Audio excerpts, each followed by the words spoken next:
बिस्मिल्लाहिर्रहमानिर्रहीम। तो respiratory system में हम कल से पढ़ रहे थे जनाब ऑक्सीजन हीमोग्लोबिन डिसोसिएशन का। ठीक है, जिन स्टूडेंट ने वो टॉपिक नहीं पढ़ा है वो रिपीट कर दें, बहुत इंपॉर्टेंट है। ठीक है, उसमें राइट शिफ्ट का मतलब क्या है और लेफ्ट शिफ्ट का मतलब क्या है। देखिए, सिर्फ इतना याद रखें कि ऑक्सीजन का हीमोग्लोबिन के साथ अटैच होना इसको लोडिंग कहते हैं, और ऑक्सीजन का हीमोग्लोबिन से डिटैच होना अनलोडिंग होता है। क्लियर है? लोडिंग लंग्स के अंदर होती है, अनलोडिंग टिश्यूज के अंदर होती है। ये बात याद रखना है। जितने भी लोग कल के लेक्चर में नहीं थे, प्लीज वो उन लोगों के साथ ये लेक्चर फिर रिपीट कर दे, बहुत इंपॉर्टेंट है। ठीक है, आज हम हीमोग्लोबिन और उसकी मॉडिफिकेशन पे बात करेंगे। तो हेडिंग दे दें कि what is haemoglobin and it's modification. क्योंकि रिस्पायरेटरी सिस्टम में ऑक्सीजन को कैरी करना ये किसका काम है? हीमोग्लोबिन। ठीक है जी, इसमें लिखे a globular protein, a globular protein present in RBC, red blood cells, which mainly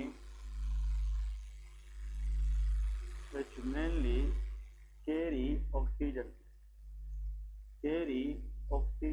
that is called of hemoglobin। Haemoglobin एक ग्लोबुलर प्रोटीन है जो आरबीसी के अंदर पाया जाता है, और उसका मेन काम किसको कैरी करना है? ऑक्सीजन। लेकिन यहाँ पे इसके साथ ये मेंशन करें कहाँ से? From lungs to the tissues. मतलब लंग से अगर हम टिश्यूज को ऑक्सीजन देना चाहें, क्योंकि बॉडी के जो टिश्यूज है वो ऑक्सीजन के बगैर सर्वाइव नहीं कर सकती, तो अगर टिश्यू की सर्वाइवल ऑक्सीजन पे है तो फिर लंग से ऑक्सीजन को टिश्यूज तक पहुंचाना ये किसका काम है? हीमोग्लोबिन का काम है। और जब ऑक्सीजन हीमोग्लोबिन के साथ अटैच हो जाती है उसको हम ऑक्सी हीमोग्लोबिन कहते हैं। क्या कहते हैं? Oxy haemoglobin. इसके बारे में मेन पॉइंट याद रखिए। इसके लिए स्ट्रक्चर, हीमोग्लोबिन इसकी स्ट्रक्चर क्या है? तो यहाँ पे लिखे it is made up of haem and of globin protein. ये दो चीजों से मिलकर बना है। It is made up of haem and globin. ठीक है, हीम एंड ग्लोबिन। इसका मतलब इसको अगर हम ब्रेक करें हीमोग्लोबिन, जैसे इसका एक पार्ट हीम है और दूसरा क्या है? ग्लोबिन है। अब नेक्स्ट पॉइंट इसमें लिखे कि in the haem part there is iron. इसके अंदर क्या होती है? आयरन। जो हीम पार्ट होता है इसके अंदर आयरन होता है। इस आयरन के ऊपर हम डिस्कशन करेंगे रिस्पायरेटरी सिस्टम में, कि बहुत इंपॉर्टेंट है। लेकिन ब्रैकेट में आप लोग लिखें कि that is in ferrous form. किस फॉर्म में? फेरस फॉर्म में। और वो आयरन जिसका फॉर्म फेरस होता है that is Fe+2 form. Clear है? तो ये भी एमसीक्यूज आता है फिजियोलॉजी के अंदर कि वो हीमोग्लोबिन जिसके हीम पार्ट के अंदर कौन से फॉर्म में आयरन हो? Ferrous form, that will carry oxygen. वो ऑक्सीजन को कैरी कर सकेगी। लेकिन अगर Fe+3 फॉर्म में आ जाए तो फिर ऑक्सीजन को कैरी नहीं कर सकेगी। क्लियर है? इसलिए याद रखें कि अगर हीमोग्लोबिन के अंदर आयरन किस चीज की शक्ल में हो? Fe+2, then only it will carry O2। तो +2 can carry O2 oxygen. That is called functional iron for the haemoglobin. ये क्या है? Functional iron. हम ये कहते हैं ना कि हीमोग्लोबिन का काम ऑक्सीजन को कैरी करना है, लेकिन कब कैरी करेगा? जब हीमोग्लोबिन के हीम पार्ट में आयरन किस चीज की शक्ल में हो? फेरस फॉर्म में हो, Fe+2 फॉर्म में। नेक्स्ट देखें, इट कंटेन, हीमोग्लोबिन की बात हो रही है, it contain 2 alpha and 2 beta chain. ये तो पता है कि नहीं? इसका जो ग्लोबिन पार्ट है इसमें 2 अल्फा और 2 बीटा चेन होती है। क्लियर है कि नहीं? इसका मतलब यह है कि हीम के अंदर आयरन होता है, और इसकी भी शर्त यह है कि आयरन किस फॉर्म में हो? Ferrous form. लेकिन इसका जो ग्लोबिन पार्ट है ये अमाइनो एसिड से बना होता है, क्योंकि ये ग्लोबुलर क्या है? प्रोटीन है। और इस ग्लोबिन पार्ट के अंदर 4 चेन होती है। कितनी? 4, जिसमें 2 अल्फा चेन होती है और 2 बीटा चेन होती है। क्लियर है? अब यहाँ पे लिखे टाइप्स ऑफ हीमोग्लोबिन। ये एमसीक्यू है, टाइप्स ऑफ हीमोग्लोबिन HB। अगर आप लोगों को कोई बंदा ये पूछे कि हीमोग्लोबिन के टाइप्स कौन कौन से हैं, ठीक है, तो यहाँ पे याद रखें। देखिए, नंबर 1 HbA। एक को हम क्या कहते हैं? HbA। सेकंड को हम कहेंगे HbA2, और थर्ड लिखें HbF, इसको क्या कहते हैं? HbF। These are the three types of hemoglobin। Haemoglobin के 3 टाइप्स हैं। जब भी आप किसी टेस्ट में या लेबोरेटरी टेस्ट में देखते हैं तो HbA भी लिखा होता है, HbA2 और HbF भी लिखा होता है। HbA का मतलब ये है हीमोग्लोबिन इन एडल्ट। किसके अंदर? A stand for adult. हम में बड़ों के अंदर जो हीमोग्लोबिन होता है 95% वो क्या होता है? HbA। लेकिन एडल्ट लोगों के अंदर कुछ लोगों में, लेकिन ये बहुत कम लोग होते हैं 5%, जिसमें हीमोग्लोबिन A2 होता है। तो A फॉर एडल्ट, तो एडल्ट के अंदर HbA भी हो सकता है और HbA2 भी हो सकता है। लेकिन वो बच्चे जिसका एज लेस देन 6 मंथ हो, कितने मंथ है? 6 मंथ, तो वो फीटस होते हैं, न्यूनेट होते हैं, तो उसमें HbF होता है। क्लियर है कि नहीं? तो हम में पॉपुलेशन के अंदर जिसका उम्र फॉर एग्जाम्पल 10 साल 16 साल से ज़्यादा हो, चाहे मेल हो या फीमेल हो, तो हम में हीमोग्लोबिन किस फॉर्म में होता है? HbA या HbA2। लेकिन अगर हम 10 बंदों की हीमोग्लोबिन देखें तो उसमें 8 बंदों की क्या होगी? HbA और 2 बंदों की HbA2 होगी। लेकिन बच्चों के अंदर जो यूट्रस के अंदर हो, प्रेगनेंसी में या after the birth before 6 month of age, उसमें क्या होता है? HbF होता है। F stand for foetal haemoglobin. इसको क्या कहते हैं? Fetal haemoglobin. एग्जामिनर ये पूछेगा जो HbA है इसमें जो चेन्स पाए जाते हैं 2 अल्फा एंड 2 बीटा। यहाँ पे मैंने 2 अल्फा 2 बीटा इसलिए बात की है क्योंकि the most common type of haemoglobin is HbA। Clear है? फिर HbA2 लोगों में 2 अल्फा एंड 2 डेल्टा चेन होता है। क्या होता है? 2 अल्फा एंड 2 डेल्टा। ये हम किस की बात कर रहे हैं? ग्लोबिन की बात कर रहे हैं। और यहाँ पे लेके HbF में 2 अल्फा एंड 2 गेमा, इसमें क्या होता है? Gamma chain. Actually these are the variations in the type of haemoglobin depending upon the age of the patient. मतलब एज के साथ साथ ये हीमोग्लोबिन के डिफरेंट टाइप्स हैं। तो अगर एग्जामिनर यहाँ से एक क्वेश्चन पूछे वो कौन सा चेन है हीमोग्लोबिन के अंदर जो बच्चों और बड़ों में एक जैसा होगा, आंसर है अल्फा चेन। इसमें क्या है? अल्फा चेन इसमें भी है, अल्फा चेन इसमें भी है और इसमें भी है। The alpha chain never ever change, ये चेंज नहीं होता। बच्चा पैदा हो जाता है पहले महीने दूसरे महीने के अंदर अगर आप उसकी हीमोग्लोबिन चेक करें तो उसमें 2 अल्फा 2 क्या होगा? गेमा। जब वो 6 महीने क्रॉस करें, उसके 6 महीने हो जाते हैं, तो उसका अल्फा तो अपनी जगह पे होगा, तो उसका गेमा या बीटा से रिप्लेस होगा या डेल्टा से। अगर 6 मंथ के बाद ये गेमा चेन बीटा से रिप्लेस हो जाए तो देन वी कैन से कि HbF is replace bye HbA। फिर पूरी जिंदगी उसके बॉडी में Hb क्या होगा? A होगा। लेकिन कुछ लोगों में, बहुत कम लोगों में gamma is replace by delta, तो फिर HbF will be replace into HbA2। Clear है? तो which chain is constant for ever? Alpha chain. वो क्या है? अल्फा चेन है। अब यहाँ पे देखें, अगर इस अल्फा चेन के अंदर मसला आ जाए तो उसको अल्फा थैलेसीमिया कहते हैं। क्या कहते हैं? Alpha thalassaemia. थैलेसीमिया का नाम सुना है कि नहीं? थैलेसीमिया के अंदर आजकल आप लोगों ने रोडों पे देखा होगा थैलेसीमिया के सेंटर्स लगाए होते हैं और लोग उसमें ब्लड देते हैं, क्योंकि थैलेसीमिया का जो मेन ट्रीटमेंट है वो ब्लड ट्रांसफ्यूजन है। क्या है? Blood transfusion. तो अल्फा थैलेसीमिया किसी भी एज में हो सकती है, लेकिन बीटा थैलेसीमिया उन लोगों में होता है जिसका हीमोग्लोबिन क्या होता है? HbA होता है। क्लियर है? क्योंकि beta chain is only present in HbA। अब यहाँ पे 2-3 बात याद रखिए। अब लेके फॉर्म्स ऑफ हीमोग्लोबिन, ये तो टाइप्स है। अब लेके फॉर्म्स ऑफ हीमोग्लोबिन। हीमोग्लोबिन के फॉर्म्स कौन कौन से हैं? Anyone in the class? Haemoglobin के डिफरेंट फॉर्म्स होते हैं, लेकिन ये नॉर्मल होते हैं। First form is called, that is called TAUT। इसको हम कहते हैं टार्ट फॉर्म। इसको क्या कहते हैं? Tart form. ये नाम शायद आप लोगों के लिए नया हो। हीमोग्लोबिन बॉडी के अंदर एक शक्ल में पाई जाती है जिसको हम क्या कहते हैं? टार्ट फॉर्म कहते हैं। एनीवन व्हाट इज टार्ट फॉर्म? टार्ट फॉर्म से मुराद ये है कि it is a form of haemoglobin which has less ability to take oxygen. इसका मतलब ये है कि हीमोग्लोबिन का वो शक्ल जिसमें ऑक्सीजन लेने की एफिनिटी कम हो, इसको हम क्या कहते हैं? Tart form. टार्ट से मुराद टाइट है। अगर हीमोग्लोबिन टाइटली बाउंड है तो वो मजीद चीज को एक्सेप्ट नहीं करेगी। तो यहाँ पे लेके कि इन दिस फॉर्म, प्लीज याद रखे, in this form there is,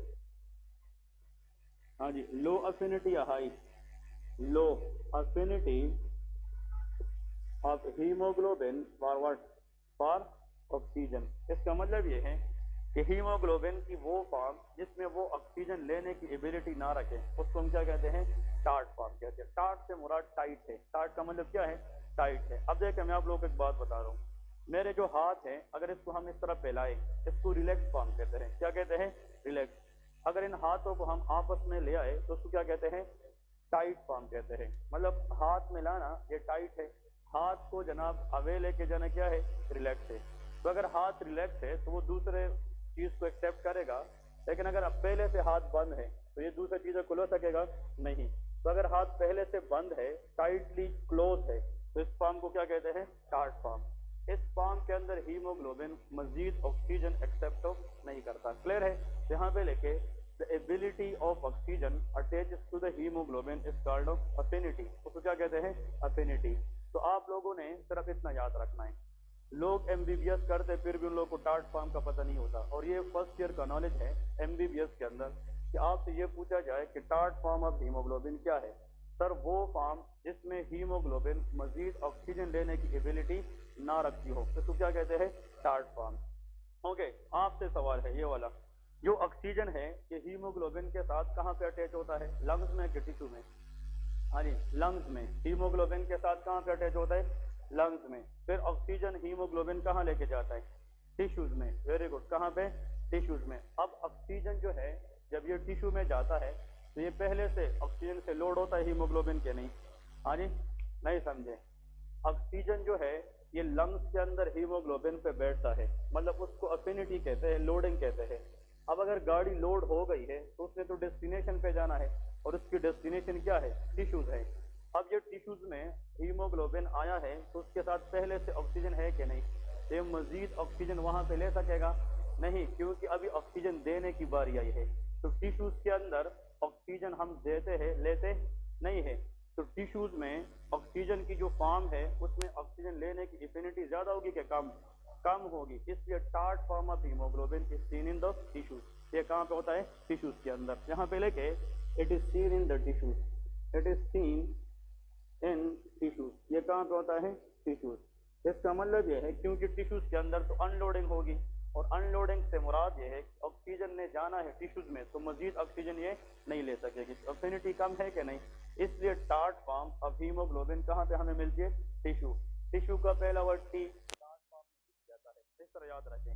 next देखिए, रिलैक्स फॉर्म। एक को हम क्या कहते हैं, रिलैक्स फॉर्म ऑक्सीजन की, ठीक है, रिलैक्स फॉर्म ऑफ हीमोग्लोबिन। इसमें याद रखें, in this form there is high affinity of haemoglobin for oxygen. Oxygen ऑक्सीजन लेने की एफिनिटी क्या होती है, ज्यादा होती है। तो यहाँ पे लेके in this form there is, हाँ जी, हाई अफिनिटी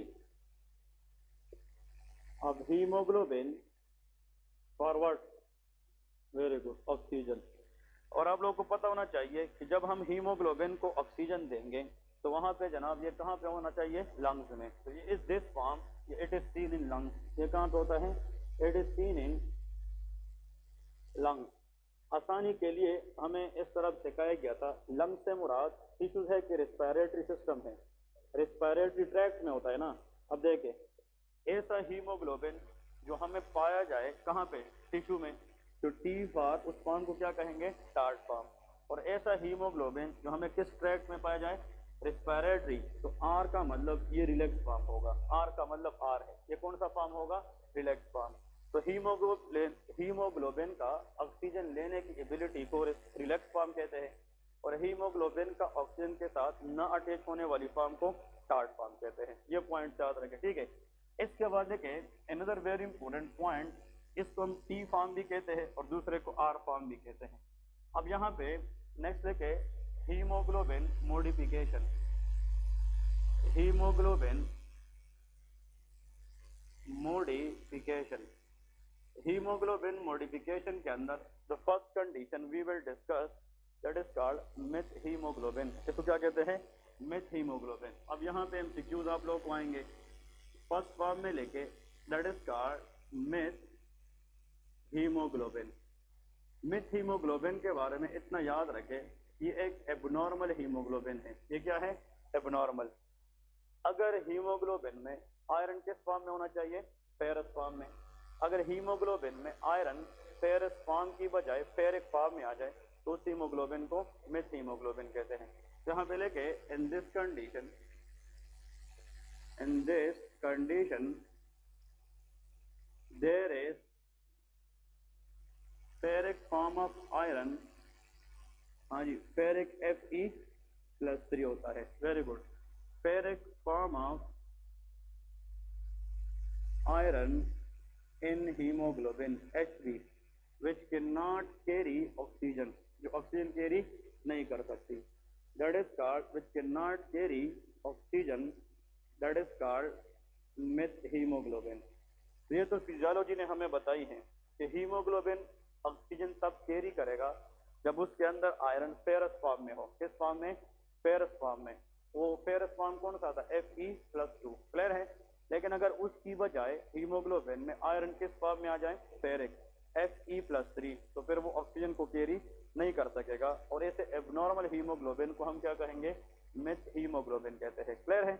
अब यहाँ पे मेन पॉइंट आप लोगों ने याद रखना है कि जो मिथ हीमोग्लोबिन है इसमें जो पेशेंट आता है उसकी क्लिनिकल फीचर क्या होगी? शाबाश, clinical feature. What are the clinical feature in this case? आप लोगों को पता है ऑक्सीजन कैरिंग कैपेसिटी ज्यादा होगी कि कम? कम होगी, तो हाइपोक्सिया होगा कि नहीं? और जब ऑक्सीजन की मिकदार कम होगी तो कार्बन डाइऑक्साइड की लेवल बढ़ जाएगी which leads to bluish discolouration. इसको साइनोसिस कहते हैं। क्या कहते हैं? साइनोसिस। यहाँ पे फर्स्ट लिखे the patient look blue which is known as cyanosis. Cyanosis के सामने लेके ब्लूइश डिस्कलरेशन, और यहाँ पे जो ब्लूइश डिस्कलरेशन का मतलब है that is because of hypoxia. किस वजह से? हाइपोक्सिया। ऑक्सीजन की लेवल जब बॉडी में कम हो जाती है उसको हाइपोक्सिया कहा जाता है। तो when oxygen is low relatively carbon dioxide is very high, और जब कार्बन डाइऑक्साइड ज्यादा होता है तो ये पूरी बॉडी को एक डिस्कलरेशन देती है which is known as bluish discolouration. And bluish discolouration of the skin because of increase carbon dioxide that is called cyanosis. ठीक है, नेक्स्ट देखें, अगर ऑक्सीजन कैरिंग कैपेसिटी कम है तो मसल्स को ऑक्सीजन मिलेगी? नहीं मिलेगी। There will be muscle weakness. क्या होगी? Muscle weakness. और मसल इतने वीक होंगे ये बंदा 2-3 कदम भी नहीं चल पाएगा। तो लेकिन इजी फटीगेबिलिटी। क्या होगी? इजी फटीगेबिलिटी। क्योंकि मैं शर्त आप लोग को आना चाहिए कि जब भी हम कोई काम करें तो हमारे टिश्यू को काम करने के लिए क्या चाहिए? ऑक्सीजन चाहिए।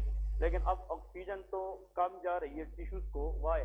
क्योंकि हीमोग्लोबिन के अंदर आयरन के शक्ल में है फेरिक, और ferric iron in haemoglobin is non functional iron. ये क्या है? Non functional. अब ऑक्सीजन तो हम इन कर रहे लेकिन ऑक्सीजन को लंग से टिश्यू तक कोई बंदा नहीं लेके जा रहे। तो जब हम थोड़ा सा काम करते हैं तो हमारी जो मसल है वो आसानी से फटीग के शिकार हो जाते हैं, हम सही तरीके से काम नहीं कर पाते। ऑक्सीजन कैरिंग कैपेसिटी कम है तो सांस लेने में तकलीफ होगी कि नहीं? SOB, shortness of breath. क्या होगी? Shortness of breath. और difficulty in breathing is called dyspnoea. क्या होगी? डिस्पनिया। इन सब सिम्टम, ये सारे के सारे नॉन स्पेसिफिक सिम्टम है। क्या है? Non specific. लेकिन यहाँ पे प्लीज याद रखें चॉकलेट कलर्ड ये MCQs आता है कि चॉकलेट कलर्ड ब्लड। ठीक है, chocolate coloured blood in the sputum as well as in vomiting. लेकिन स्प्यूटम याद रखें, ये लोग जब भी कफ करते हैं उन लोगों पे कांसी लग जाती है। ये कांसी के अंदर स्प्यूटम मीन जिसको लोग की जनाब प्रोडक्टिव कफ होती है और उसमें जनाब ब्लड होता है, लेकिन their blood look like chocolate coloured. क्या होता है? Chocolate coloured. तो ऐसा बंदा जिसको आसानी से सुस्ती, जिसको आसानी से फटीगेबिलिटी, ये चीजें हो रही हो, सांस लेने में दुश्वारी भी हो रही हो, लेकिन वो कहते हैं जब भी मैं कफ करता हूँ तो उसमें चॉकलेट कलर्ड ब्लड होता है। तो आप लोग के जहन में आना चाहिए कि इसके अंदर एबनॉर्मल हीमोग्लोबिन है, that is called myth haemoglobin. और मिथ हीमोग्लोबिन का मतलब ऑलरेडी समझा चुका हूँ कि इसके अंदर क्या होता है? आयरन का मसला, और वो फेरस से किस पे रिप्लेस हो चुका है? फेरिक फॉर्म में। अब लेकिन इसमें जनाब इसकी ट्रीटमेंट क्या है? इसकी ट्रीटमेंट आप लोगों ने सिर्फ एक पॉइंट में याद रखना है, इसका drug of the choice, DOC stand for drug of choice. Emergency के अंदर अगर आप काम कर रहे हैं और मिथ हीमोग्लोबिनीमिया का कोई पेशेंट आए तो उसका ड्रग ऑफ द चॉइस है मेथाइलिन ब्लू इंजेक्शन। ठीक है, ये जो मेथाइलिन ब्लू है ये इंजेक्शन होता है, ये इंजेक्शन लगाते हैं, एक शॉट लगाने के बाद पेशेंट की जो रिस्पिरेटरी सिम्टम है वो ठीक हो जाते हैं। तो methylene blue is the drug of choice for which one myth haemoglobin condition. Clear है कि नहीं? अब ये जो मिथ हीमोग्लोबिन है ये तो ब्लड के अंदर होता है, इसलिए इसका दूसरा नाम है मिथ हीमोग्लोबिनीमिया। इसको क्या कहते हैं? Myth हीमोग्लोबिनीमिया। What is the drug of choice? Methylene blue. That is the injection which is work wonderfully against in the meth hemoglobin. How? Because इसका जनाब MOA mechanism of action, इसका mechanism of action क्या है कि ये methylene blue क्या करता है? It convert ferric iron into ferrous iron. ये किस में कन्वर्ट करता है? फेरिक आयरन को फेरस में कन्वर्ट करता है। और इस कंडीशन के अंदर जो मेन मसला है वो ग्लोबिन का है कि आयरन का है? आयरन का है। और इन लोगों में जो आयरन है वो किस शक्ल में है? Fe+3 है, फेरिक आयरन है। और हीमोग्लोबिन को कौन सा चाहिए? Ferrous iron. तो ऐसा ड्रग जो फेरिक आयरन को फेरस में कन्वर्ट करे that is called methylene blue. Clear है कि नहीं? ये इंजेक्शन का नाम है।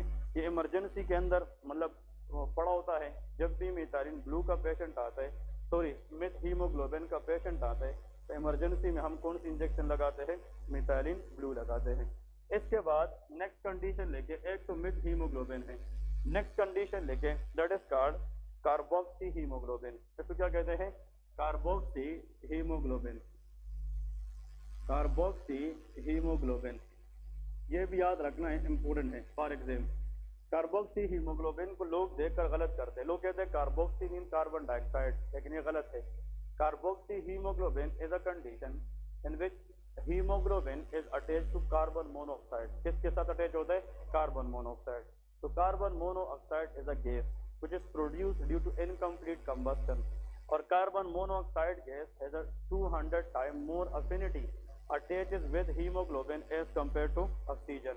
तो अगर कार्बन मोनोऑक्साइड गैस हीमोग्लोबिन के साथ अटैच करे उस कॉम्बिनेशन को कार्बोक्सी हीमोग्लोबिन कहते हैं। जहां पे लेके इन दिस कंडीशन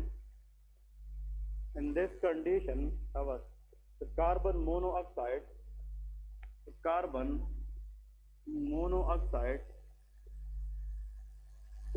मोनोऑक्साइड जिसको हम सिंपली CO कहते हैं, gas is attached to the haemoglobin, attach to haemoglobin. अगर हीमोग्लोबिन के साथ ऑक्सीजन की बजाय कौन सा गैस अटैच हो जाए? कार्बन मोनोऑक्साइड, तो उसको हम कार्बोक्सी हीमोग्लोबिन कहते हैं। ठीक है, यहाँ पे लेके कार्बन मोनोऑक्साइड है 200 time more affinity for haemoglobin as compared to what answer is oxygen. Very good. देखिए अगर ऑक्सीजन बॉडी में है भी वो 200 टाइम जनाब कम है एफिनिटी में, ताकि वो किसको अटैच करे? हीमोग्लोबिन के साथ as compare to carbon monoxide. इसका मतलब कि अगर कार्बन मोनोऑक्साइड भी बॉडी में है और ऑक्सीजन भी है, दोनों की चाहत यह है कि वो किसके साथ अटैच करें? हीमोग्लोबिन। लेकिन 200 टाइम ज्यादा जोर को किस चीज का है? Carbon monoxide. इसलिए कार्बन मोनोऑक्साइड अगर हीमोग्लोबिन पे अटैच करे तो फिर ऑक्सीजन को अटैच होने नहीं देगा। जब ऑक्सीजन अटैच नहीं होगा तो हीमोग्लोबिन का काम तो नहीं होगा, तो फिर हाइपोक्सिया होगा क्या? नहीं। इसलिए कार्बन मोनोऑक्साइड पॉइजनिंग के अंदर भी क्या होता है? हाइपोक्सिया होता है। यहाँ पे लेके कैरेक्टरिस्टिक ऑफ, ये बहुत इंपॉर्टेंट है, characteristic of CO stand for carbon monoxide. ये जो कार्बन मोनोऑक्साइड है इस गैस की 3 कैरेक्टरिस्टिक है। कितनी? 3। Number 1, this gas is tasteless. ये क्या होता है? टेस्टलेस। अब देखें कभी कभार सर्दियों के मौसम में हम सारे कमरे जनाब दरवाजे, कर्टन वगैरह या खिड़कियां वगैरह बंद करते हैं और अंदर ये चूल्हे वगैरह या गैस वगैरह जलाते कि नहीं, उसकी इनकम्प्लीट कंबस्टन से गैस प्रोड्यूस होता है जिसका नाम क्या है? Carbon monoxide. हम कहते हैं कि यार खिड़की का कोई जगह या कोई भी ऐसी चीज जो है ना वेंटिलेशन के लिए छोड़े, ऐसा ना हो ये गैस बनता जाए और पूरे कमरे में फैल जाए। अब ये गैस हम फिर इनहेल करते हैं। क्या करते हैं? Inhale. This gas is inhale like we inhale which gas? Oxygen. लेकिन इस गैस को इनहेल करने से अगर ये नोज के जरिए जाए या माउथ, तो ये अगर टंग पे टकराए भी तो उसका कोई टेस्ट तो नहीं है। तो जिस गैस का टेस्ट ना हो तो हम वो फील कर सकते हैं, नहीं कर सकते। नंबर 1 ये टेस्टलेस गैस है। ये क्या है? टेस्टलेस गैस है। नंबर 2 ऑर्डरलेस, इसकी कोई बू नहीं है। इसका मतलब ये है कि अगर आप इसको इनहेल करते जाएंगे तो आप उसकी ऑर्डर, उसकी स्मेल भी महसूस नहीं करेंगे। चाहे वो हम नोज के जरिए करें, माउथ के जरिए करें, तो इसकी हमें स्मेल का पता भी नहीं चलता। That is called odourless. Order का मतलब स्मेल है। तो टेस्टलेस है और ऑर्डरलेस है। और नंबर 3 इज कलरलेस। ये क्या होता है? Colourless gas. ये केमिस्ट्री पॉइंट ऑफ व्यू से इसकी 3 मेन कैरेक्टरिस्टिक हैं। तो यार अगर किसी गैस का टेस्ट नहीं है, स्मेल नहीं है, इसका कलर नहीं है, तो वी कैन आइडेंटिफाई नहीं। तो हम इसको इनहेल करते जाएंगे और ये जाकर ऑक्सीजन की बजाय किस पे अटैच होता जाएगा? हीमोग्लोबिन। और हीमोग्लोबिन एक वक्त आ जाएगा कि वो ऑक्सीजन नहीं ले पाएगा, और जब ब्लड सप्लाई या oxygen supply to the brain क्या हो जाए? कम हो जाए, तो बेटा बंदे को अर्ली हेडेक होता है और फिर जाकर बंदा शॉक में चला जाता है। किस में चला जाता है? शॉक में। इसलिए अगर उस टाइम भी हम पेशेंट को डायरेक्ट ऑक्सीजन प्रोवाइड ना करें तो without oxygen can the brain survive? No. इस वजह से इस गैस को हम कहते हैं साइलेंट किलर। इसको क्या कहते हैं? Silent killer. इसका मतलब ये है ये जो गैस है that is called silent killer. यार लास्ट टाइम मैंने आप लोगों को बताया था मरी के अंदर जो सानहा हुआ था, मरी में कुछ गाड़ियां फंस गई थी क्या? नहीं। उसका वजह यह था कि जो इनकम्प्लीट कंबस्टन होता है, जो ऑटोमोबाइल होता है, ठीक है, उसकी जो धुआं होता है वो बाहर नहीं जा रहा था, तो उसके अंदर बार बार कौन सा गैस प्रोड्यूस हो रहा था? Carbon monoxide. अब लोगों ने वो इनहेल करना शुरू किया। अगर उसकी टेस्ट नहीं है, उसकी स्मेल नहीं है, उसकी कलर नहीं है, तो हमें नहीं पता चलता, और फिर वो लोग सोते रहे तो फिर उठी नहीं। इसका मतलब यह है कि उन लोगों को शॉक हुआ है, ब्रेन डैमेज, इसको कहते हैं हाइपोक्सिक ब्रेन डैमेज। इसका मतलब यह है कि ऑक्सीजन ना होने की वजह से ब्रेन क्या हो जाता है? डैमेज हो जाता है। इसलिए कार्बन मोनोऑक्साइड पॉइजनिंग के लिए जरूरी है जब भी हम गाड़ी में एसी चलाए या हीटर चलाए, स्पेशली हीटर, तो आधे घंटे के बाद, 1 घंटे के बाद शीशे को थोड़ा सा वेंटिलेशन के लिए हमने नीचे ऊपर करना है, वरना ये गैस गाड़ी के अंदर बनता जाएगा। कभी कभार हीटर ज्यादा चलाने की वजह से इंसान की पूरी जो है ना बॉडी में हेडेक भी हो जाता है। लोग कहते हैं यार हीटर या कम करे या शीशा नीचे करे। इसका वजह यह होता है कि कौन सा गैस प्रोड्यूस हो जाता है? Carbon monoxide. समझ गए कि नहीं? तो इस गैस की जो पॉइजनिंग है that is silent, therefore it is known as silent killer. अब कार्बन मोनोऑक्साइड अगर किसी भी वजह से बॉडी में आए पर वो किसको अटैच कर जाए? हीमोग्लोबिन। ऐसे सिचुएशन को हम कार्बोक्सी हीमोग्लोबिन कहते हैं। अब लेके क्लिनिकल फीचर, अगर कार्बन मोनोऑक्साइड हीमोग्लोबिन पे अटैच कर भी जाए तो what will be there clinical feature? Number 1 जी,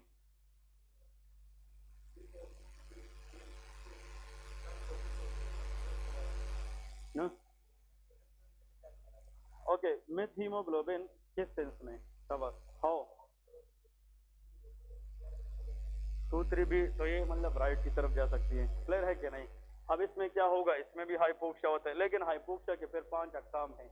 उसकी बेस पे फिर इसकी शंटिंग डिफरेंट होती है, वो हम क्लिनिकल में पढ़ेंगे।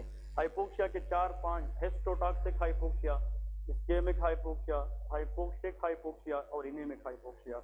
इसके फिर 4-5 टाइप से, वो अलग टॉपिक है, ठीक है जी, वो फिर उसके साथ लिंक होता है। क्लिनिकल फीचर में कार्बन मोनोऑक्साइड पॉइजनिंग जब होती है तो first feature is sudden onset headache. इसमें क्या होता है? हेडेक होता है। यहाँ पे लेके the first clinical feature that is called headache. Please अगर एक बंदा है वो सर्दी के मौसम में उसने चूल्हा जलाया है या गैस के साथ वो नजदीक बैठा है और उसको कुछ वक्त के बाद सर का दर्द महसूस होना शुरू हो जाए, इसका मतलब कौन सा गैस बिल्ड हुआ है? Carbon monoxide. या तो वो बंदा खुद बाहर जाए या खिड़की का कोई थोड़ा सा एरिया खोले ताकि ये गैस बाहर जाए। The first symptom of carbon monoxide poisoning that is called headache, number 1। Number 2, जब कार्बन मोनोऑक्साइड हीमोग्लोबिन पे बैठ जाए तो फिर oxygen supply to the brain क्या हो जाएगी? कम। द पेशेंट बिकम डेजी, मतलब हेडेक के बाद इंसान की जो एक सुस्ती आ जाती है, उसकी जो एक एक्टिवनेस है वो क्या हो जाती है? खत्म हो जाती है। नंबर 2, इसके बाद लेके वर्टिगो क्या हो सकता है? वर्टिगो, सर का चक्कर आ सकता है, तो देर में भी वर्टिगो। फिर लेके वोमिटिंग, वोमिटिंग वोमिटिंग और लेके चेरी रेड फेसेस। इसका मतलब ये है facial appearance become red, red faces specially in the near to gas. Headache plus cherry red face, ये दो चीजें जब भी आ जाए तो which poisoning should be ruled out? Carbon monoxide poisoning. इसमें लेके अगर इस तरह का केस आ भी जाए, what will be the treatment? हमारे पास ट्रीटमेंट ऑप्शन क्या होना चाहिए? असल में ट्रीटमेंट ऑप्शन में याद रखें हाइपरबैरिक ऑक्सीजन। हम बाहर से विद हाई प्रेशर क्या देंगे? ऑक्सीजन। याद रखें एग्जामिनर ABCD ऑप्शन में ऑक्सीजन सप्लीमेंट बताएगा या हाइपरबैरिक ऑक्सीजन बताएगा, तो आंसर क्या है? हाइपरबैरिक। अगर आप आम ऑक्सीजन देंगे तो यार आम ऑक्सीजन से कार्बन मोनोऑक्साइड की अटैचमेंट कैपेबिलिटी कितनी टाइम ज्यादा है? 200। तो आम ऑक्सीजन कार्बन मोनोऑक्साइड का मुकाबला नहीं कर सकती जब तक हम ज्यादा जोर से ऑक्सीजन ना दें जिससे हम किसको कंप्रेस कर सकें? Carbon monoxide. इसका मतलब कार्बन मोनोऑक्साइड हीमोग्लोबिन पे अटैच है। हमारा काम यह है कि इतना जोर से ऑक्सीजन दे दें कि कार्बन मोनोऑक्साइड डिटैच हो जाए और हीमोग्लोबिन पे क्या चीज अटैच करें? ऑक्सीजन। तो हम हाई प्रेशर से देंगे कि low pressure? High pressure, and that is called hyperbaric oxygen. Clear है कि नहीं? तो हम हाइपरबैरिक ऑक्सीजन देंगे। Hyperbaric oxygen is the main treatment of carbon monoxide poison. ये फोरेंसिक मेडिसिन में आता है। अगर किसी को कार्बन मोनोऑक्साइड पॉइजनिंग हो जाए घर के अंदर, स्पेशली इन विंटर कंडीशन, जनवरी के महीने, फरवरी के महीने, जब सर्दी का मौसम बहुत ज्यादा, मतलब ये कि सर्दी बढ़ जाती है, तो हम फिर सारी चीजें बंद कर देते हैं और अंदर चूल्हा जलाते हैं, कुकिंग भी लोग फिर रूम में करते हैं। उन केस के अंदर इन गैसेस की कार्बन मोनोऑक्साइड पॉइजनिंग के चांसेस ज्यादा होते हैं। तो सबसे पहला काम आप लोगों ने ये करना है कि पेशेंट को डिटेच करें फ्रॉम द सीन, उस कमरे से निकालें ताकि मजीद कार्बन मोनोऑक्साइड इनहेल ना करें। और जब उसको हॉस्पिटल पहुंचाए तो सबसे पहले विद हाई प्रेशर उसको क्या देना है? ऑक्सीजन देना है। ठीक है जी। तो this is the main treatment of carbon monoxide poisoning. अब देखें यहाँ पे कुछ 2-3 टर्म्स है, उसको आप लोगों ने याद रखना है। इधर नीचे लेके नोट में लेके, अगर फॉर एग्जांपल एग्जामिनर कहे ऑक्सी हीमोग्लोबिन, ठीक है, एक टर्म आता है, ये टर्म याद रखने हैं और ये टर्म क्लियर करने बहुत इंपॉर्टेंट है। ठीक है, ऑक्सी हीमोग्लोबिन। नेक्स्ट देखे कार्बोक्सी हीमोग्लोबिन।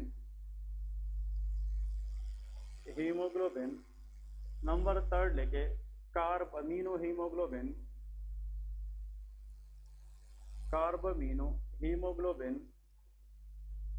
4th नंबर लेके दैट इज मिथ हीमोग्लोबिन। ये 4 टर्म्स याद रखने हैं। ठीक है, इसमें गलती नहीं होनी चाहिए। ऑक्सी हीमोग्लोबिन का मतलब यह है कि ऑक्सीजन का किसके साथ अटैच होना? हीमोग्लोबिन। तो इसके सामने लेके oxygen with haemoglobin is called oxy haemoglobin. Clear है? लेकिन अगर टर्म्स कौन सा आ जाए? कार्बोक्सी का मतलब कार्बन मोनोऑक्साइड का किसके साथ अटैच होना? Haemoglobin. It is called carboxy haemoglobin. देखिए लोग कार्बोक्सी को कार्बन डाइऑक्साइड समझते हैं, लेकिन carboxy is the word use for carbon monoxide. लेकिन अगर वर्ड कार्ब अमीनो हीमोग्लोबिन आ जाए तो फिर this is carbon dioxide with haemoglobin. और ये हमने पढ़ा है कितना परसेंट कार्बन डाइऑक्साइड ये कैरी करता है? 23%। ये 23% कार्बन डाइऑक्साइड टिश्यू से लंग्स की तरफ कैरी करना, that is the function of haemoglobin. और ये किस फॉर्म में जाता था? Carb amino haemoglobin. और अगर यहाँ पे मिथ हीमोग्लोबिन आ जाए तो फिर Fe+3 का किसके साथ होना? हीमोग्लोबिन। ये 4 टर्म्स बहुत इंपॉर्टेंट हैं। ऑक्सी का मतलब ऑक्सीजन का हीमोग्लोबिन के साथ अटैच होना। कार्बोक्सी का मतलब कार्बन मोनोऑक्साइड का हीमोग्लोबिन के साथ अटैच होना। कार्बमीनो का मतलब हीमोग्लोबिन के साथ किसका अटैच होना? Carbon dioxide. और मिथ हीमोग्लोबिन मीन कि फेरस आयरन की बजाय कौन सा आयरन आना? फेरिक आयरन का आना। तो these are the 4 terms which is important for haemoglobin. ठीक है जी। अब यहाँ पे एक और टॉपिक इसमें इम्पोर्टेंट हमने डिस्कस करना है, लेके जनाब ऑक्सीजन कंटेंट। अब यहाँ पे लेके ऑक्सीजन, नेक्स्ट टॉपिक लेके ऑक्सीजन कंटेंट विद, इस तरह लेके oxygen content with different condition.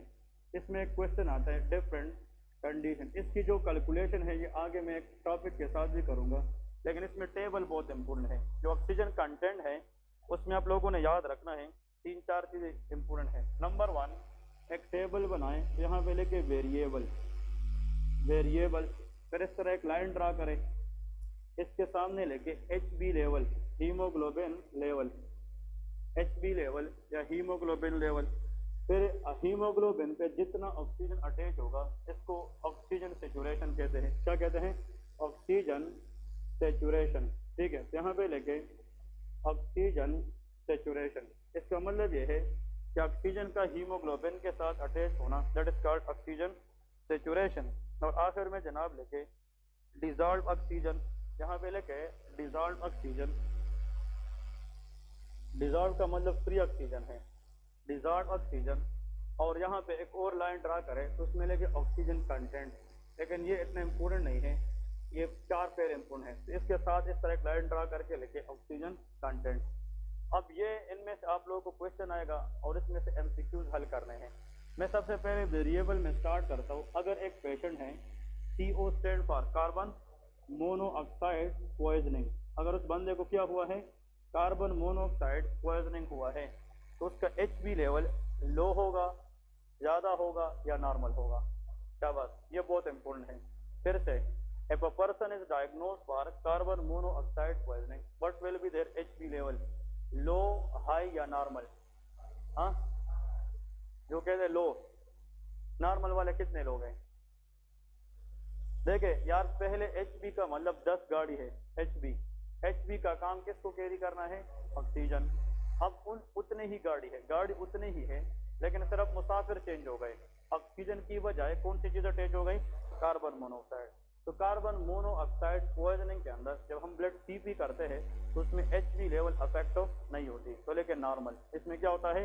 Normal होता है। तो HB level is normal, excellent. लेकिन ऑक्सीजन सेचुरेशन क्या होगी?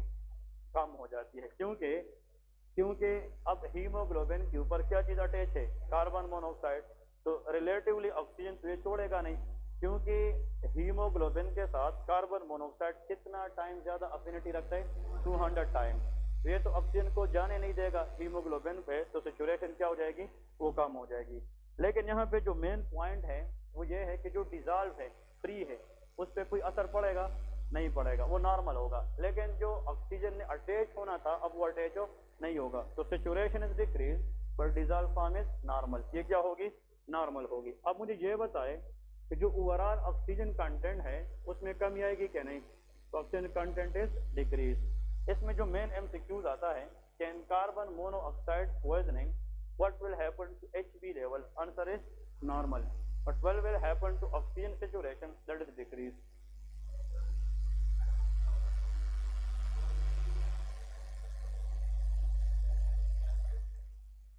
क्या?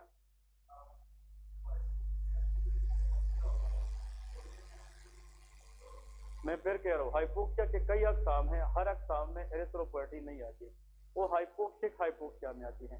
इसका मिसाल ये है, एक पेशेंट है, वो आपको ऑक्सीजन मिल रहा है, क्या मिल रहा है? ऑक्सीजन। अब ऑक्सीजन मिल रहा है, ब्लड में ऑक्सीजन की लेवल क्या है? वो आ रहा है, लेकिन उसको आगे कैरी करने की एबिलिटी कम है। मतलब ये है कि ऑक्सीजन इज देयर, लेकिन वो टिश्यूज तक जा नहीं सकता। अब जाएगा डिजॉल्व फॉर्म में तो जाएगा कि नहीं? थोड़ा बहुत तो जाएगा जिसपे टिश्यू अपना काम चलाती रहे, लेकिन ज्यादा नहीं जाएगा। बात समझ रहे कि नहीं? तो सप्लाई और डिमांड में फर्क आ गया कि नहीं? लेकिन अगर एक पेशेंट है, उसको रेस्पिरेटरी ऑब्स्ट्रक्शन है, क्या है? रेस्पिरेटरी, तो ऑक्सीजन लेगा भी तो वो लंग्स में जा सकेगा? नहीं जाएगा। तो ऑक्सीजन बिल्कुल है नहीं, उसको हाइपोक्सिक हाइपोक्सिया है, तो उसमें फिर जाकर एरिथ्रोपोएटिन रिलीज होता है।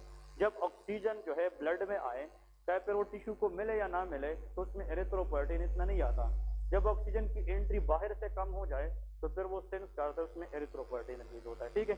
अब इसके बाद यहाँ पे लेके नेक्स्ट पॉइंट, अनदर पॉइंट, फिर आपकी बात एक और सेंस में जो गाइटर एंड हॉल के अंदर मेंशन है, ये बात भी बताने लगो। ये कहता है कि अगर ऑक्सीजन की डिलीवरी टिश्यू को कम है तो एरिथ्रोपोएटिन आएगा कि नहीं? एरिथ्रोपोएटिन आएगा, एरिथ्रोपोएटिन आएगा, लेकिन माइल्ड एरिथ्रोपोयोसिस होगा। अब एरिथ्रोपोएटिन ने आरबीसी की प्रोडक्शन क्या की है? ज्यादा। तो HB लेवल ये भी क्या हुआ है? ज्यादा। लेकिन जो HB लेवल हमने ज्यादा की है उसमें उतना ही ज्यादा कार्बन मोनोऑक्साइड अटैच होगा कि नहीं? अब अगर पहले 10 के लिए 10 थे, तो अब अगर ये 20 है तो 20 के लिए 20 होंगे, तो नंबर आगे पीछे होगा, लेकिन रिलेटिव कंसंट्रेशन क्या रहता है? नॉर्मल रहता है, इसलिए उसको नॉर्मल HB कहते हैं। क्लियर है कि नहीं? नेक्स्ट पॉइंट की तरफ जाते, अनीमिया। अब देखे इसको क्या कहते हैं? अनीमिया को देखे, इसका मतलब ये है कि अनीमिया में क्या होता है? अनीमिया में HB लेवल इंक्रीज और डिक्रीज। अनीमिया का मतलब डिक्रीज HB, इसका मतलब ये है कि अगर किसी का हीमोग्लोबिन लेवल कम हो जाए तो उसको क्या कहते हैं, अनीमिया कहते हैं। अब आप लोग मुझे ये बताएं कि अगर एचबी पहले से, फॉर एग्जांपल इधर देखें, नॉर्मली ये बहुत इंपॉर्टेंट है, इधर देखें, अगर नॉर्मली एचबी जो है वो 8 मॉलिक्यूल है, फॉर एग्जांपल, वैसे एचबी तो ग्राम्स में होता है, 12 ग्राम 13 ग्राम, क्लियर है। अगर एचबी के मॉलिक्यूल कितने हैं, 8, और इस पे फॉर एग्जांपल कितने ऑक्सीजन ने अटैच होना था, फॉर एग्जांपल 8 ने, बैलेंस करना था। अब एनीमिया में ओवरऑल एचबी क्या होता है, कम, इसका मतलब 8 की बजाय कितने मॉलिक्यूल है, 4, तो इस 4 के लिए कितने मॉलिक्यूल आएंगे, 4 आएंगे। ओवरऑल नंबर एचबी का कम है, लेकिन उतना ही ऑक्सीजन उस पर अटैच होगा कि नहीं, तो उसके लिए, उस नंबर के लिए सेचुरेशन नॉर्मल होगा कि नहीं, तो सेचुरेशन इज नॉर्मल। इसका मतलब ये है, ये नहीं कहना कि 20 एचबी के लिए 20 ऑक्सीजन ने आने से, लेकिन अब एचबी कम है तो एचबी जो है ना अगर 10 है तो कितने ऑक्सीजन आएंगे, 10 आएंगे, तो सेचुरेशन की बैलेंस उतनी होगी, लेकिन ओवरऑल लेवल ऑफ एचबी क्या होगा, वो कम होगा। यहाँ पे लेके एनीमिया के अंदर सेचुरेशन क्या होता है, शाबाश, दैट इज नॉर्मल। ये क्या होता है, नॉर्मल होता है, समझ गए कि नहीं। अब डिजॉल्व ऑक्सीजन पे कोई असर पड़ेगा, नहीं पड़ेगा, डिजॉल्व ऑक्सीजन पे असर हो नहीं पड़ेगा, तो यहाँ पे लेके that should be always normal. अब इधर देखिए प्लीज, अगर एचबी लेवल कम है, हमने कहा था कि गाड़ियां 20 थी तो 20 लोग लेके जाते थे, अब गाड़ियां 10 है तो कितने लोग, 10, तो 10 गाड़ियों के लिए 10 लोगों का मतलब क्या है, सेचुरेशन है। लेकिन उधर जिस जगह पे उसने जाना था टिश्यू में, उसने कितने गाड़ियों की डिमांड की है, 20 की, तो उसके लिए जो ऑक्सीजन है, खुराक है, वो टोटल कम पड़ गया कि ज्यादा, कम पड़ गया, तो कंटेंट कम हो जाता है, क्या हो जाता है, कंटेंट।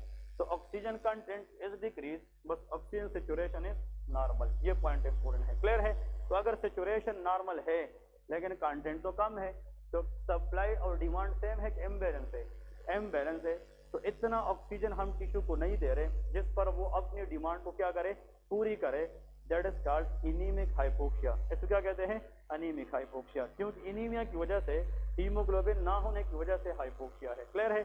इसका मतलब ऑक्सीजन तो उतना ही है लेकिन कैरी करने के लिए गाड़ियां नहीं है, तो total content to the tissue कम मिल रहा है, लेकिन अकॉर्डिंग टू द गाड़ियां मुसाफिर क्या है, बराबर है कि नहीं, तो सेचुरेशन इसका क्या है, ये नॉर्मल है। आखिर में एक और कंडीशन लेके, पॉलीसाइथीमिया, ये नाम सुना है कि नहीं, polycythaemia. Polycythaemia is a condition where there is excess RBC production, इसमें आरबीसी प्रोडक्शन क्या हो जाती है, ज्यादा। तो प्लीज याद रखिए इसमें एचबी, वेरी गुड, ज्यादा याद रखे। आप घर में बैठे हैं, किसी का ब्लड टेस्ट रिपोर्ट देखते हैं, उसमें अगर एचबी कम है तो आपने उसको कहना है कि आप में क्या है, अनीमिया है। अगर एचबी नॉर्मल से बहुत ज्यादा है तो उसमें पॉलीसाइथीमिया है। इसका मतलब यह है कि एचबी कम और ज्यादा, ये अनीमिया और पॉलीसाइथीमिया एक दूसरे के उल्टे हैं, एक एचबी कम को कहते हैं और एक एचबी ज्यादा को कहते हैं। अब इसमें देखें, अगर इसमें तो एचबी ज्यादा है, क्या है, एचबी ज्यादा है, तो सेचुरेशन ज्यादा होगी कि कम, शाबाश। पहले गाड़ियां 8 रिक्वायर्ड थी, 8 नॉर्मली, अब एचबी जो है 16 बन गई, कितने, 16, तो 16 के लिए ऑक्सीजन भी कितने आएंगे, 16, तो सेचुरेशन पे कोई असर पड़ेगा नहीं, दैट शुड बी नॉर्मल, ये क्या होगी, नॉर्मल होगी, बात समझ रहे कि नहीं, सेचुरेशन इज नॉर्मल।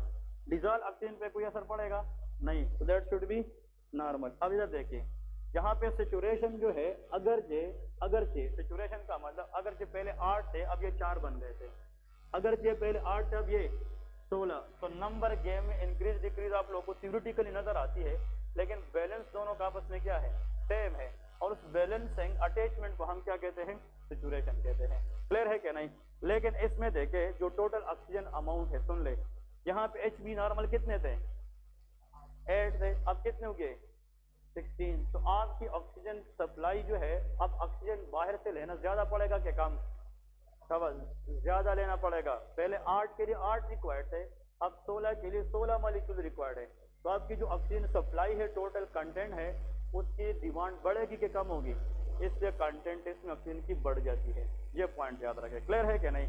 तो पॉलीसाइथीमिया देखे, कार्बन मोनोऑक्साइड पॉइजनिंग और what, anaemia, they can lead to decrease total content of oxygen, लेकिन पॉलीसाइथीमिया में एचबी ज्यादा की वजह से ऑक्सीजन की डिमांड भी क्या होती है, ज्यादा, तो हमें लेना भी ज्यादा पड़ता है, तो टोटल कंटेंट ऑफ ऑक्सीजन क्या हो जाती है, वो बढ़ जाती है।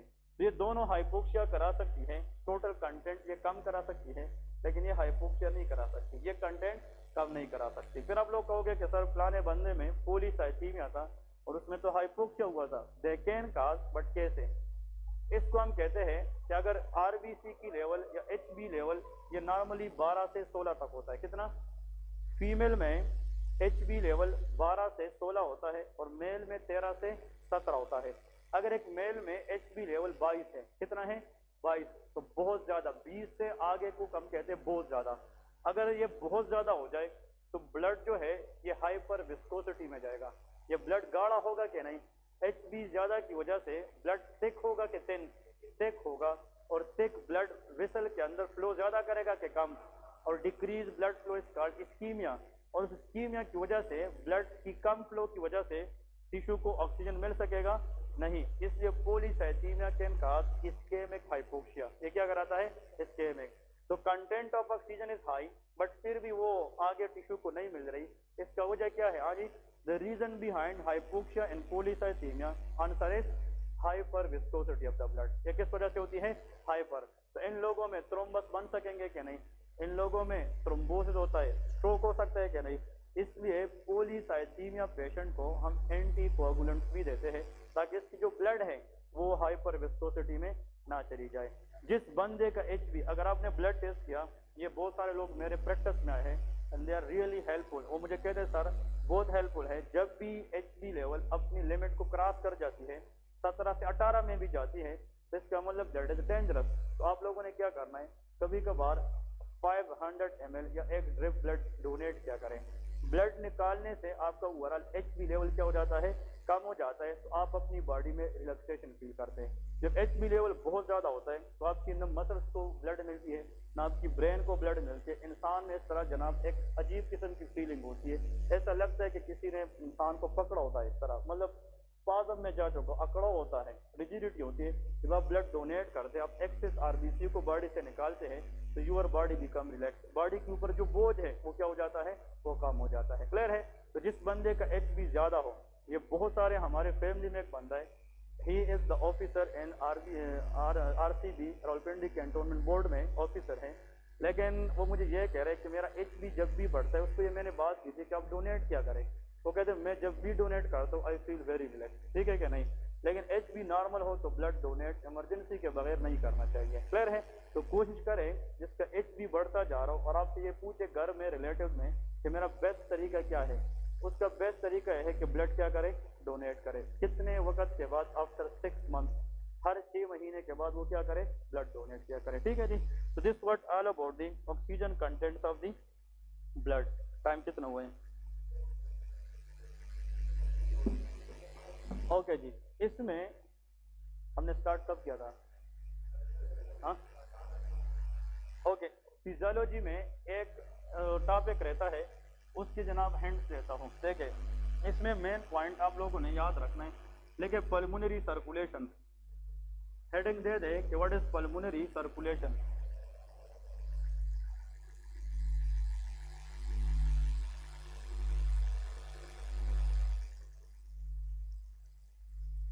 Pulmonary circulation.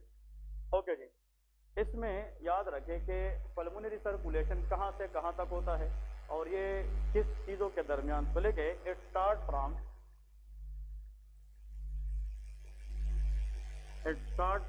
Right ventricle. ये कहाँ से स्टार्ट होता है? Right ventricle passes through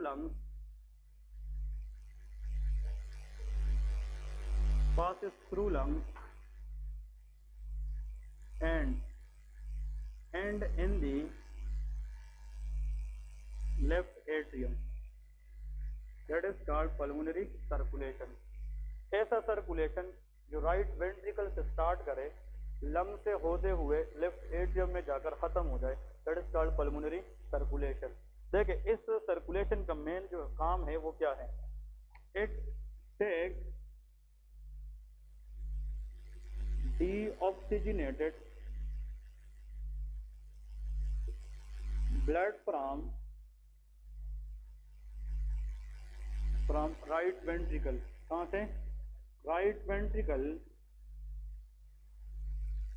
and reaches to